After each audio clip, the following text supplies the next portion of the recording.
In today's video, I'm going to teach you how to use the COUNTIF function in Google Sheets. This handy tool allows you to count the number of cells that meet a specific criterion within a given range, and it's a fantastic feature for anyone looking to streamline data analysis. Whether you're tracking sales figures, monitoring inventory levels, or simply managing your own budget, knowing how to use COUNTIF can make all the difference. I'll guide you through each step, ensuring that by the end, you'll feel confident incorporating this function into your own spreadsheets. To kick things off, let's get started by opening a Google Sheet.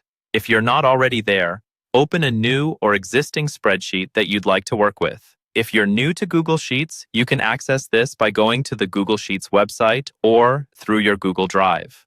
Once you have your sheet open, navigate to cell C14. This is where we're going to insert our formula today.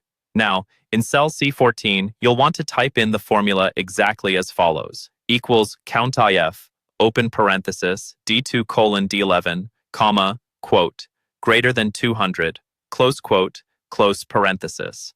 This formula is designed to count the number of cells in the range D2 through D11 that contain a value greater than 200. The COUNTIF function is structured to work perfectly with specific criteria, in this case, values that are greater than 200. The quotation marks are important because they denote that we're specifying a condition here rather than just focusing on the numbers directly. After typing your formula, simply hit the Enter key. You should see your Google Sheet instantly calculate and display the result in cell C14. If everything has gone according to plan, you'll now have a count of how many cells within that range meet your specified criterion. And just like that, you've successfully utilized the COUNTIF function. A few tips as you're experimenting with this.